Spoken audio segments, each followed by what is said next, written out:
are watching 71 News Television. কবিতা হোক অধিকার আদায়ের স্লোগান এই প্রতিপাদ্য নিয়ে আরব আমিরাতে জাতীয় কবিতা মঞ্চের উদ্যোগে মহান মে দিবস উপলক্ষে গতকাল আমিরাতের গ্রিন সিটি নামে খ্যাত আল আইনে হয়ে গেল কবিতা উৎসব, গুণীজন সংবর্ধনা সভা ও সাংস্কৃতিক অনুষ্ঠান। আমিরাতে বিভিন্ন অবদানের জন্য নানা ক্যাটাগরি গুণীজনকে দেওয়া হয় ক্রেস্ট ও সনদপত্র। কবিতা মঞ্চের সভাপতি মোহাম্মদ মুসার সভাপতিত্বে সাধারণ সম্পাদক মনির উদ্দিন মুন্নার পরিচালনায় আমিরাতের বিভিন্ন প্রদেশ থেকে প্রবাসী কবি, শিল্পী, সাহিত্যিকেরা অংশ নেয়।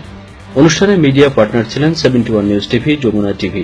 প্রবাসীদের সুখ দুঃখের কথা প্রচার করায় 71 নিউজ টিভির আরব আমিরাত সংবাদদাতা মোহাম্মদ মঞ্জুর হোসেন ও যমুনা টিভির আরব আমিরাত প্রতিনিধি রফিকুল্লাহকে প্রবাসী সাংবাদিক ক্যাটাগরিতে ক্রেস্ট প্রদান করা হয়। সাংবাদিকতায় 3 জন, শিল্পী ও গীতিকার 3 জন, কবিতায় 3 জন, ব্যবসা ও সমাজ সেবায় 5 জনকে ক্রেস্ট প্রদান করা হয় অনুষ্ঠানে। তাছাড়া নানা অবদানের জন্য 10 জন প্রবাসীর মাঝে সনদপত্র দেওয়া হয়। অনুষ্ঠানে আগত আলোচকেরা বলেন, প্রবাসের মাটিতে অনেক প্রতিকূল পরিবেশের মাধ্যমে সাহিত্য চর্চা ও সাংবাদিকতা পেশাকে চ্যালেঞ্জ হিসেবে গ্রহণ করতে হয় প্রবাসীদের। তাদের কর্মকে প্রবাসের বুকে স্বীকৃতি দেওয়ার জন্য এই আয়োজন বলে জানায় তারা। তারা আরো বলেন, 71 নিউজ টিভি, যমুনা টিভি প্রবাসীদের সুখ দুঃখের সাথী হয়ে যেমন বিগত দিনে ছিল, আগামীতেও তাদের এই ধারা অব্যাহত রেখে প্রবাসীদের নিউজগুলো প্রচার করার জন্য কর্তৃপক্ষের কাছে দাবি জানিয়েছেন।